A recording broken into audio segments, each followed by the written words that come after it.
반갑습니다. 반갑습니다. 하나님 말씀 같이 보십시다. 오늘 우리에게 주시는 하나님 말씀은 창세기 24장 49절부터 되어 있죠. 50절부터 60절까지 말씀입니다. 61절까지 같이 우리 보도록 하겠습니다. 창세기 24장 50절부터 우리 함께 읽도록 하겠습니다. 라반과 부두엘이 대답하여 이르되 이 일이 여호와께로 말미암았으니 우리는 가부를 말할 수 없노라. 리브가가 당신 앞에 있으니 데리고 가서 여호와의 명령대로 그를 당신의 주인의 아들의 아내가 되게 하라.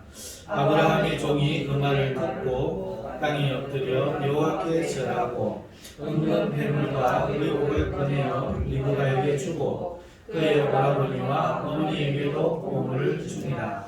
이에 그들 곧 종과 동행자들이 먹고 마시고 유숙하고 아침에 일어나서 그가 이르되 나를 보내어 내 주인에게로 돌아가게 하소서. 리브가의 오라버니와 그의 어머니가 이르되 이 아이로 하여금 며칠 또는 열흘을 우리와 함께 머물게 하라. 그 후에 그가 갈 것이니라. 그 사람이 그들에게 이르되 나를 만류하지 마소서. 여호와께서 내게 형통한 길을 주셨으니 나를 보내어 내 주인에게로 돌아가게 하소서. 그들이 이르되 우리가 소녀를 불러 그에게 물으리라 하고 리브가를 불러 그에게 이르되 내가 이 사람과 함께 가려느냐. 그가 대답하되 가겠나이다. 그들이 그 누이 리브가와 그의 유모와 아브라함의 종과 그 동행자들을 보내며 리브가에게 축복하여 이르되 우리 누이여 너는 천만인의 어머니가 될지어다. 내 시로 그 원수의 성문을 얻게 할지어다. 아멘. 할렐루야. 오늘 끝날 때까지 끝난 것이 아니다 하는 제목으로 말씀을 증거하도록 하겠습니다. 오늘 본문의 내용 말씀을 먼저 간단하게 우리 한번 다시 상기해 보십시다. 지금 엘리에셀이 어디 있습니까? 아브라함의 고향 땅에 지금 돌아와 있습니다. 왜 그렇습니까? 아브라함이 약속의 아들 백세에 낳는 그 아들 이삭의 며느리를 아내를 자기가 자기 고향에서 얻어주고자 합니다. 왜 그럽니까? 자기가 살고 있는 가나안 땅에는 애굽의 영향을 받고 우상의 영향을 받아서 하나님을 알지 못하더라는 거죠. 하나님을 경외함을 잊어버린 민족이더라는 거죠. 그래서 하나님을 기억하고 있는 자기 고향에 돌아가서 자기 가문에서는 그래도 하나님이 가르쳐지고 있으니까 그 여식들 중에서 내 아들의 아내를 얻어줘야 하겠다 해서 이제 나이가 많은 아브라함은 이제 몇 날 살지 못할 터인데 그 일을 감히 감당할 수도 없거니와 그래서 자신의 늙은 종 엘리에셀 믿을 수 있는 종에게 그도 늙었지만 정말 많은 재물을 그에게 주면서 이 일을 해줄 것을 맡겼기 때문에 엘리에셀이 오늘 이 아브라함의 고향 땅에 와 있는 겁니다. 그리고 이 엘리에셀은 하나님께 기도하고 그 인도하신 바대로 리브가를 만나게 됩니다. 그리고 리브가에게 그를 지켜본 결과 그녀가 참으로 복을 받을 만한 사람인 것과 품성이 된 것을 확인하고 그리고 자초지정을 이야기합니다. 그러자 리브가가 돌아가서 자기 어머니의 집에 오빠에게 그 이야기를 하고 오빠가 이제 데리고 와서 그 집에 들어간 상황이 지금 상황입니다. 참 이 이야기가 굉장히 이 창세기에 길게 나옵니다. 요셉의 이야기가 길게 나온다. 아브라함의 이야기가 길게 나온다 하는 것들은 우리가 어느 정도 이해가 갑니다. 창세기 1장에 천지 창조 이야기가 길게 나간다. 그런 건 이해가 가요. 하지만 여러분 아십니까? 오늘 이야기가 창세기 이야기보다 천지 창조 이야기보다 더 길게 나갑니다. 뭔가 우리는 별것 아닌 그냥 시시콜콜한 어떤 그 여정의 이야기를 하는 것 같지만 이것이 그런 이야기가 아니다는 것이 우리가 생각해야 될 바입니다. 성경이 그럴 리가 없지요. 하나님이 그렇게 기록하실 리가 없지요. 의미가 있는 것입니다. 자, 그렇게 라반이 와서 자기 집에 엘리에셀을 데리고 가서 이제 이 모든 이야기를 한 후에 이 이야기를 들은 반응이 오늘 50절부터 51절에 나오는 반응입니다. 여러분, 여기에 부두엘이 잠시 등장을 합니다. 부두엘은 누군가니까 리브가의 아버지입니다. 나홀의 아들 부두엘의 딸 라반과 리브가가 있는 겁니다. 그런데 지난번에도 이야기했지만 아버지가 없는 집 갔다 그랬잖아요. 그렇습니다. 어머니의 집에 가서 이야기를 했더라. 그리고 오라비가 달려갔더라. 그리고 오늘 본문에도 보면은 이 이야기를 다 하고 난 후에, 허락하고 난 후에 엘리에셀이 이제 폐물을, 은금 폐물과 의복을 나누어 줄 때 어머니에게 나눠줘요. 그리고 리브가에게도 주고 오라비에게도 줍니다. 그런데 부두엘에게 주었다 하는 말은 또 없어요. 또 배움할 때도 보면은 부두엘이 나오지 않아요. 오늘 이 본문에만 잠시 이렇게 나오는데 라반과 부두엘이 이 일이 하나님께로부터 말미암았으니 우리는 가부간에 말을 할 수가 없다. 이렇게 이야기를 합니다. 사람의 일 같으면 우리가 하겠다 하지만은 하나님이 하시겠다는데 우리가 어떻게 하냐. 즉 이들 마음에도 하나님을 경외하는 마음이 있었다는 겁니다. 하나님을 인정했다는 거예요. 그러니까 아브라함이 그 고향 땅에서 이러한 환경 속에 있는 그 여식을 데려오려고 생각을 했겠지요. 그런데 어쨌든 이 부두엘은 아버지의 역할을 못했나 봅니다. 그리고 이 결혼이라는 중대사를 결정하는 자리에 아마도 잠시 왔다가 또 어떠한 이유에서인지 역할을 하지 못하고 안 나타나는 것 같습니다. 가정사가 좀 복잡하고 또 어떤 아픔이 있을지 모르겠어요. 아무래도 엄마와 그 아들이 중심이 돼서 가정을 모계 가정으로 꾸려가는 것 같은데 나중에 리브가가 결혼을 해서도 이 현상이 나타납니다. 무슨 말인가 하면 아버지는 눈이 어두워 있고 어머니가 뒤에서 리브가가 초종해서 요셉에게 복을 받도록 계획을 하고 일을 꾸미고 그 아들과 함께 이렇게 하는 장면이 나오는데 사람이 자기 집에서 배운 그거를 하는 거죠. 그러다 보니까 이런 것이 그냥 있었던 것이 아니라 자기 집안에 이런 게 강하구나. 아버지의 역할보다는 엄마의 역할과 또 엄마가 아들을 어떻게 하느냐에 따라서 달라지는구나. 이런 것들을 우리가 이제 알 수 있는데 어찌됐든 그렇게 라반과 부두엘은 하나님 경외하는 모습을 보이면서 데리고 가라고 이야기를 하게 됩니다. 자, 이렇게 되자 엘리에셀이 은금 폐물을 이제 리브가에게도 주고 또 오라비와 어머니에게도 나누어 줬다는 내용이 나오고, 자, 그 다음날 이제 엘리에셀 일행이 일어나서 돌아가려고 하는데 나를 보내어 내 주인에게 돌아가게 하소서 말하는데 리브가의 오빠와 어머니가 만류를 합니다. 며칠이나 혹은 열흘 정도 머물고 가게 하라고. 그런데 엘리에셀이 결단코 반대합니다. 나를 만류하지 마십시오. 내게 나를 속히 보내어서 내 주인에게 돌아가게 하소서. 그게 하나님을 위하는 길입니다. 이렇게 말을 합니다.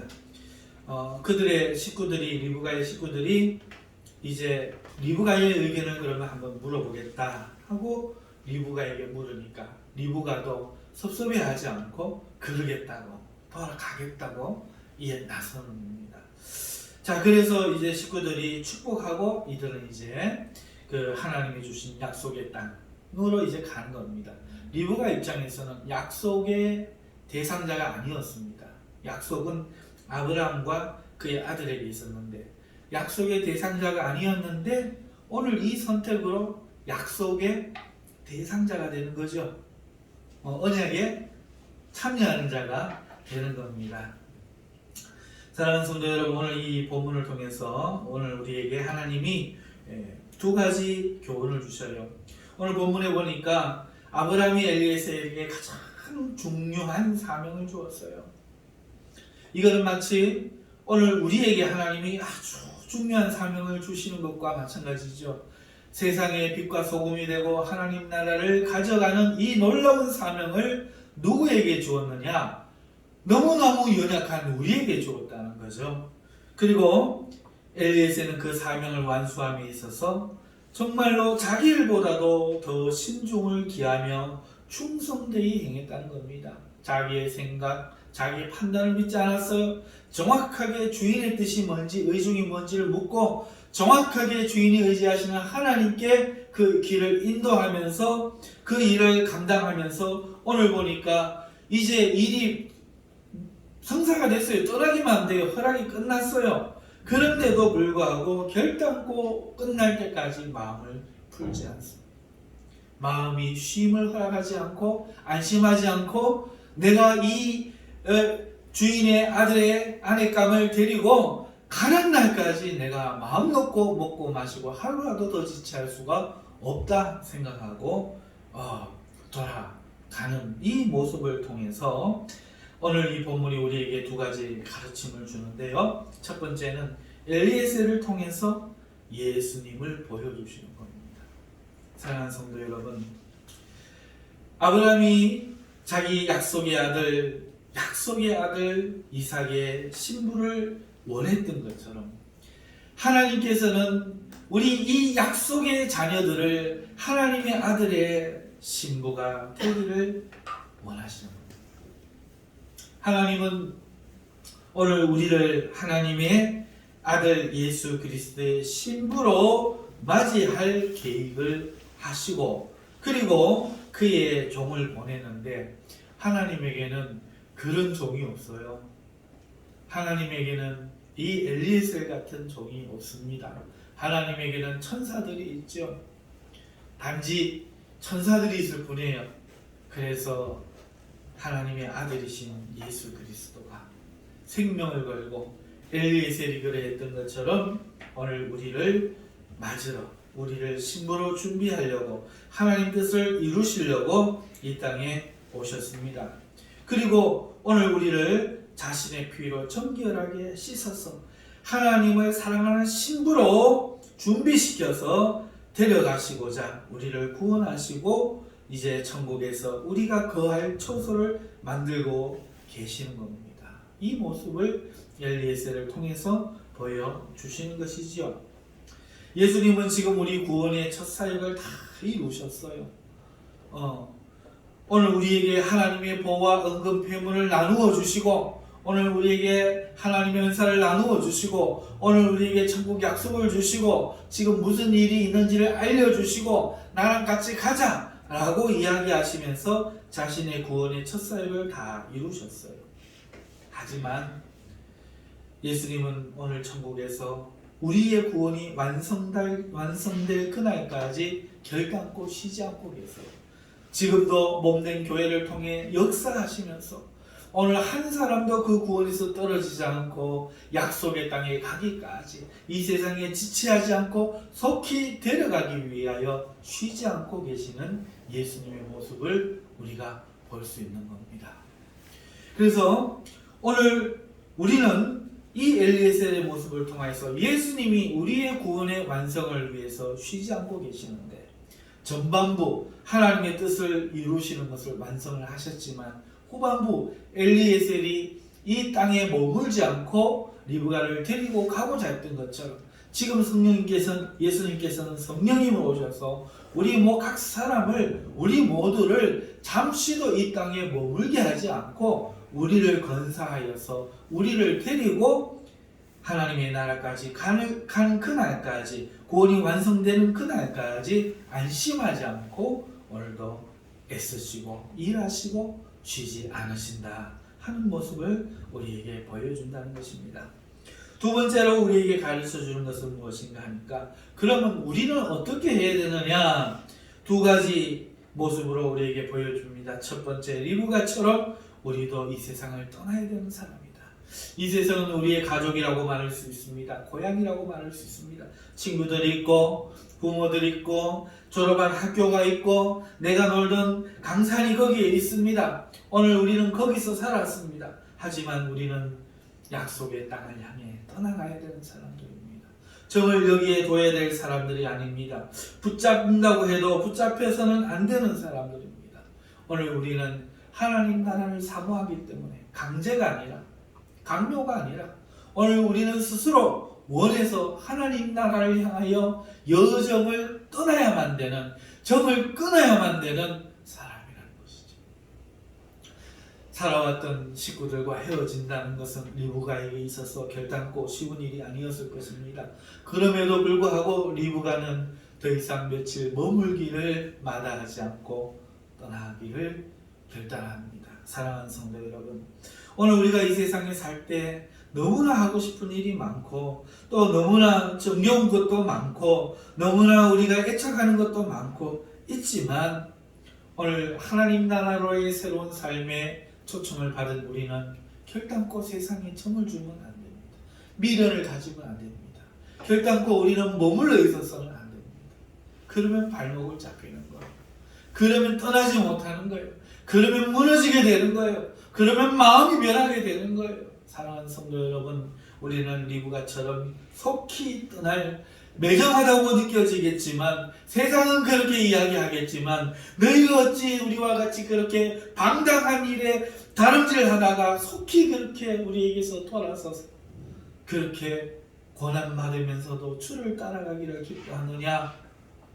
우리를 비방하겠지만 우리는 결단코 머물면 안 되고 우리는 하나님께로 돌아서서 냉정하게 돌아서서 가야 오늘 우리의 소망이 거기에 있는 것입니다. 두 번째로 우리는 엘리에셀처럼 우리도 주신 사명을 완수해야 합니다. 하나님께서는 오늘 우리만 부르신 것이 아니라 또 우리를 통해서 우리처럼 하나님께로 부름받은 사람들을 불러내기를 원하십니다. 그들을 양육하기를 원합니다. 그들을 데리고 가기를 원합니다. 하나님께서는 우리에게도 이 땅에 살아가는 날 동안에 하나님의 언약의 사명을 위하여 천국의 일꾼들을 위하여 부르시는 사람들이 있는데 그들을 우리에게 맡겨주셨다는 거예요. 오늘 우리에게 사명을 주셨다는 거예요. 그래서 오늘 우리도 이 엘리에셀처럼 사명을 완수함에 있어서 절대로 내 생각과 내 뜻으로 해서는 안 되고 내 일처럼 만만하게 보아서는 안 되고 오히려 내 일보다도 더 신중하며 더 주인의 뜻이 무엇인지를 물으며 일이 완성되기까지 결단코 마음을 놓고 쉬려는 마음을 가지지 말고 충성되이 행해야 한다 하는 것이 오늘 두 번째 우리에게 주시는 교훈이 되겠습니다. 사랑하는 성도 여러분, 오늘 저는 낮에 전화를 한 통 받았습니다. 정부 일을 하는 경산시 동부동 사무소에서 온 전화였습니다. 교회지요. 그러면서 휴대폰을 어떻게 알았는지 몰라요. 휴대폰을 추적을 했는지 어떻게 알았는지 전화 와가지고 그럽니다. 어젠가 전화 와서 금요 성탄 예배 드립니까? 예, 드립니다. 그랬죠. 또 오늘 전화가 또 왔어요. 와가지고 정부에서 이제 그 1월 얼마까지 이제 예배를 못하게 했다고 성탄 예배하고 어제는 그런 말이 없었거든요. 성탄 예배하고 주일 예배하고 다 집회가 금지가 됩니다. 어기시면은 벌금이 과태료가 부과될 수 있습니다. 300만 원 이하의 과태료예요. 그리고 만약에 확진자가 나왔을 때에 모든 그 치료 비용을 청구하게 되고 그 다음에 또 행정명령에 듣지 않을 경우에는 교회를 폐쇄하는 그런 강제 조치도 취할 수 있습니다. 이 협박을 해요. 그래서 대답을 안 하고 있다가 알겠습니다 하고 끊었어요. 끊고 마음이 제가 심란해집니다. 지금까지 우리가 비방하게 부당하게 비방을 당했던 일은 제가 간략하지만 이번 주 주일 설교에 말씀을 다 드렸는데요. 여러분 정말 그 부당하고 부당하지 않을 수가 없어요. 근데 결혼 예식 같은 경우는 지금 허용되거든요. 왜냐하니까 약속이 돼 있으니까요. 같은 사람이 결혼을 20번, 30번 하는 게 아니라 다른 사람들이 와서 예약이 되어 있으니까 그것을 취소할 수 없고, 장례식 같은 경우도 그렇습니다. 그런데 이 예배도 마찬가지입니다. 사랑하는 성도 여러분, 예배도 우리는 하나님께 예약이 되어 있는 거예요. 우리가 같은 사람이기는 하지만 어떤 사람이 올지 몰라요. 어떤 사람이 안 올지 몰라요. 오늘도 오실 분이 오시고 또 못 오실 분은 못 오시고 이렇게 하셨는데, 이것은 고정되어 있는 것이 아니라 하나님의 은혜에 따라 오기도 하고 못 오기도 하고 그러는 거예요. 그러면서 하나님의 앞에 이것은 장례식보다도 더, 결혼식보다도 더 하나님 앞에 의미를 가지는 우리의 신앙의 가장 우선되는 행위가 아니겠습니까? 그렇지 않나요? 사랑하는 성도 여러분, 예배보다 더 우선되는 게 어디가 있습니까? 하나님께 우리가 뭘 드리겠습니까? 그런데 우리가 하나님을 경배하는 것이 저 안 믿는 사람들이 하는 게 뭡니까? 신에게 기도할 때 그 물 떠놓고 비는 거는 그냥 가장 저렴하고도 가장 그냥 자기의 마음을 하는 거지만 경배 행위는 아니에요. 신에게 경배할 때 어떻게 합니까? 가서 제물을 바치고 그렇게 하는, 그게 최고 행위 아닙니까? 오늘 우리는 하나님 앞에 주일날 예배하면서 그 예배를 통해서 하나님께 영광을 돌리는 거예요. 그보다 더 귀한 행위는 없고, 그래서 우리는 목숨을 걸고 예배에 지금까지 매진해 왔던 거죠. 우리의 삶으로 이 예배를 뿐만 아니라 공동체로 함께 주의 이름으로 형식과 절차와 찬송과 순서를 통해서 드려지는 이 예배를 하나님께 드리기로 했고, 이것은 우리의 예약인 것입니다. 그런데 이걸 정부에서는 무슨 개인 모임 정도로 취급을 하는 거예요. 모여도 되고 안 모여도 되는 행동 정도로 취급하고, 가정 모임, 친구 모임, 동창 모임 이 정도 순서에서 끊어버린 겁니다. 4인 이상이면 5인 이상이면 요번에 그 서울 경기 지역에서는 만나지 마라, 모이지 마라, 모든 모임 폐쇄해라. 하지만 4인까지는 만날 수 있지 않습니까? 하물며 심지어 교회는 모임을, 집회를 차단을 시켜버리는 거예요. 이러니까 이게 부당한 거죠. 마음에 화가 나는 거죠. 그러면서 생각해 봅니다. 하나님이 어찌 이걸 허락하실까? 어찌 이걸 허락하실까? 한편은 이렇게 생각합니다. 얼마나 성도들이 예배를 지겨워했으면, 얼마나 예배에 나와서 그 예배를 가짜게 여기고 하나님 앞에 더럽으면 이사야 1장에 나오듯이 하나님이 예배문을 닫으실까? 안 그런 사람도 있지만 얼마나 많은 사람들이 그 광복을 주시고 6.25의 그 아픔에서 우리를 지켜주시고 주신 그 은혜를 마다하고, 얼마나 수십 년의 긴 세월을 주일날 흉내만 내고 산으로 들러 놀러 가고, 주일날 온갖 모여서도 먹으러 가고 가요방으로 가고 교회 행사한다고 청년들 데리고 뷔페집 가고 어디로 가고, 얼마나 예배를 형식으로 드리고 그렇게 했으면 하나님께서 그렇게 하실까? 가나안 땅에 데리고 왔던 이스라엘 백성이 가나안 땅의 사람들의 쫓겨난 사람들의 행사를 할 때에 하나님께서는 다시 그들의 고향으로 이 이스라엘 백성을 포로로 돌려보냈지 않습니까? 마찬가지로 우리가 예배를 그렇게 사모하고 일제시대 때 또 공산당 안에서 그렇게 사모했는데, 하나님이 그 예배를 허락해 주시고 그 예배하는 우리들을 이 땅에 한강의 기적이란 전 세계 유일무이한 기적 아닙니까? 전 세계에 이런 기적이 있었습니까? 그런데 하나님이 일으키셔가지고 우리나라를 그렇게 세우셨건만, 오늘 우리는 그 예배를 버렸기 때문에 하나님이 다시 그 예배의 자리를 빼앗으시는 것 아닌가 하는 이런 생각도 들고요. 또 한편에는 이런 생각도 듭니다. 하나님이 가만히 계시겠나? 하나님이 가만히 저 원수들을 하나님이 갚지 않으시겠나? 반드시 보복하실 것이다. 우리를 보복하시는데 저들을 어찌 보복하지 않으실 건가? 여러분 믿으십니까? 하나님은 살아계십니다. 그러면서 또 한편 마음이 아픕니다. 왜 아픕니까? 이렇게 아픕니다. 세상 사람들이 뭐라 하겠노? 믿음이 약한 형제들이 뭐라 하겠노? 봐라, 교회 저렇게 짓밟아도 하나님 가지고는 저주 하나도 안 받네. 하나님 뭐 할 수 있노? 마치 히스기야 시대에 그 나라의 침범을 아수르가 쳐들어와서 사네립이 랍사기를 보내서 너희 여호와가 어디 있느냐? 그런 말 믿지 마라.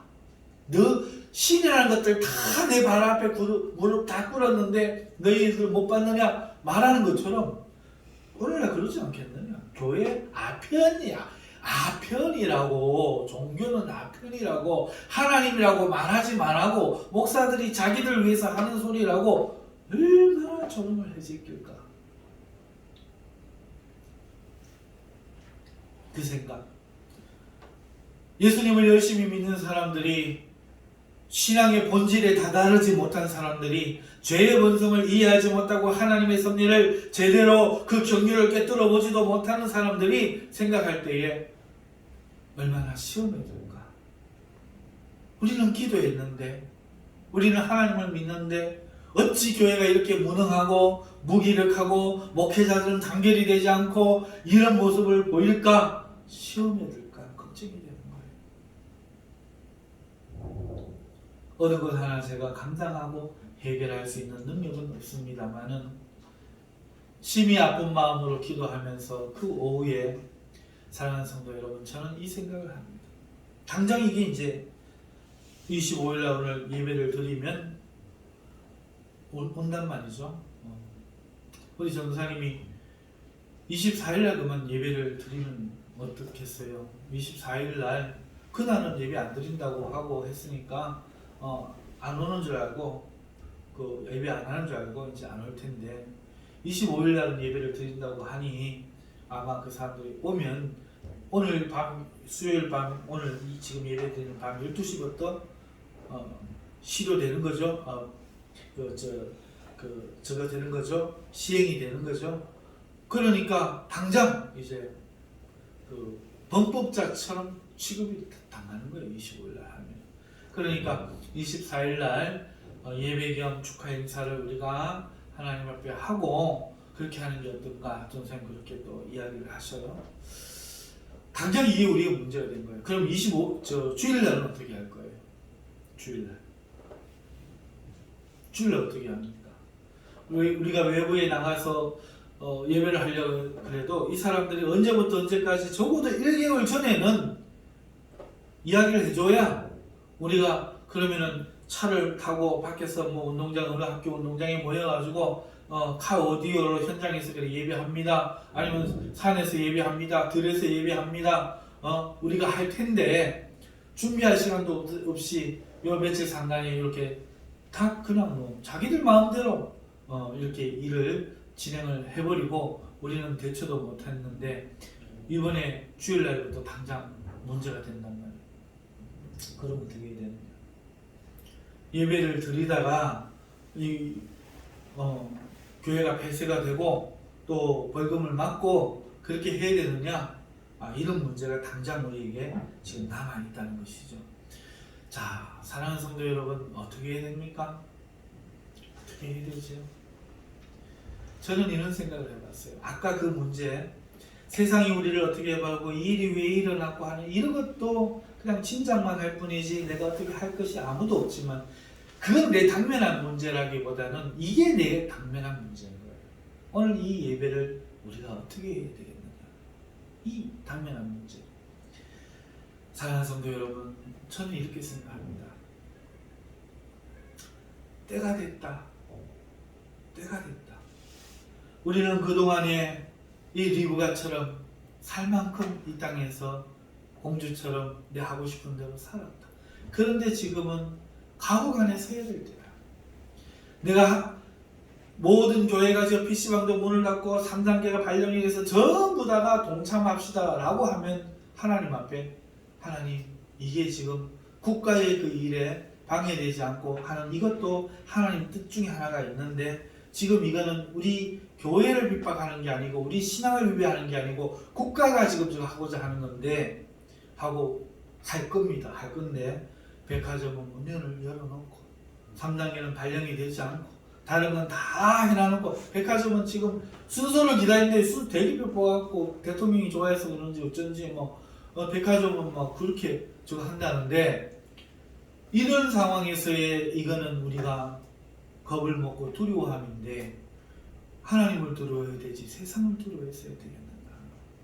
이제는 예배를 드리다가 잡혀가도 예배를 드리다가 잡혀가고 그게 싫으면 토요일날 예배를 드리든지 밖에서 예배를 드리든지 방법을 구해야 됩니다. 그러나 물러서지는 않는다. 양보하지도 않는다. 포기하지도 않는다. 이제는 내가 하나님이 내 삶의 우선이요. 이제는 내가 하나님을 믿기 위해서 참으로 결단해야 될 때다. 내가 무너지고 파괴되고 할지라도 이제는 그 평안함이 사라지고 결단하고 매정하게 나의 인연을 끊고 하나님을 향해 이제는 내가 나아가야 될 때다. 이 결단을 전합니다. 이게 지금 제일이라고 생각합니다.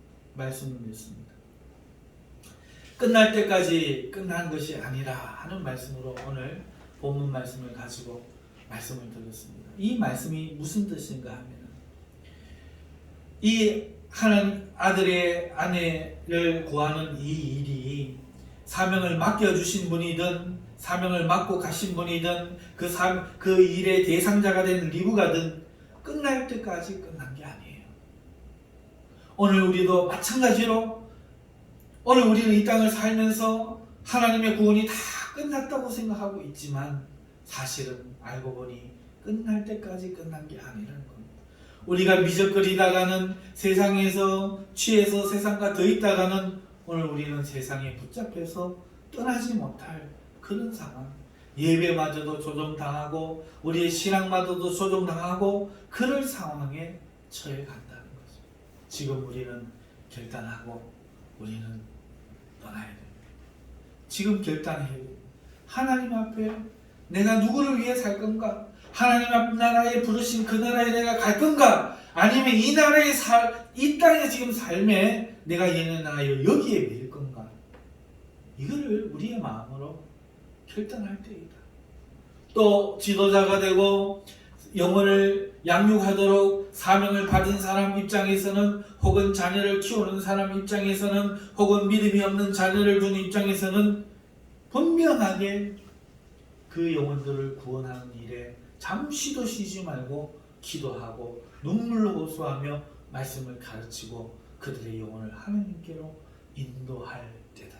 더욱더 힘써서 교회 안에서는 교회가 세상에 부정적이다라고 즉 협조하지 않는다라고 오해하고 하는 그런 소리들이 있겠지만 오늘 지금이야말로 하나님 나라를 향하여 영혼을 구원하는 일이 오히려 더 힘을 쓰고 애써야 될 때다 생각을 합니다. 저와 같이 결단하셔서 이 마지막 때에 이제 우리의 일이 되었습니다. 이것이 그동안은 너무 평안했습니다. 말로만 듣던 박해와 고난이었습니다. 그런데 이제 우리의 눈앞에 다가왔습니다. 여러분은 어떻게 하시겠습니까? 위협한다고 꺾이고 협박한다고 굴복하고 부병처처럼 그냥 떠돌다 마시겠습니까? 아니면 오늘 결단하고 사생동거할 마음으로 주님을 믿는 교회와 주님을 믿는 형제들과 함께 하나님 나라에 가는 길에 단호히 오늘 엘리에셀 일행과 떠나는 리브가처럼 천국으로의 길을 떠나시겠습니까? 그 결단이 여러분들에게 있으시기를 주님의 이름으로 축원합니다. 기도하겠습니다. 거룩하시고 자비하신 하나님 아버지, 말할 수 없는 일이 벌어지고 있습니다. 하나님이여, 정말 하나님이 왜 이런 일을 우리에게 허락하셨는지, 우리가 예배를 하나님을 섬기는 일을 너무 대수롭게 않게 여겼기 때문에 받는 벌인지 후회도 하고 뉘우치기도 하고 반성도 하고 눈물도 흘리고 회개도 해봅니다. 그러나 이것이 언제까지 계속될지 우리가 알지도 못하고 또 이렇게 지속되는 동안 세상은 또 우리를 얼마나 비난하고 비방하고 하나님을 우습게 여기고 또 믿음이 연약한 우리 형제 자매들은 얼마나 시험에 들렸지. 하나님 아버지요, 그것보다도 더 슬프고 더 힘든 것은 오늘 우리가 이 삶의 결단을 해야 되는데 아직도 많은 이들이 잠들어 있다는 겁니다.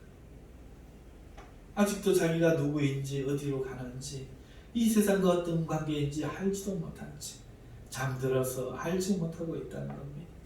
하나님 아버지여, 간절히 바라옵기는 지금 우리는 뱀처럼 지혜롭고 비둘기처럼 순전해야 될 때인 줄 믿습니다.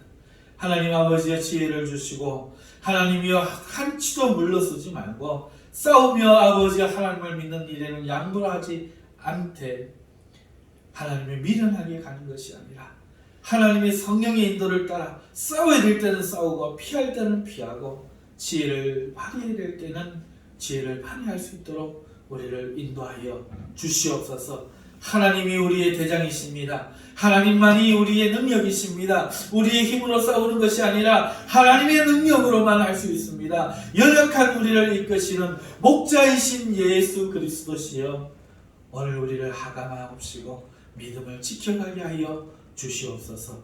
예수님의 이름으로 기도하옵나이다. 아멘.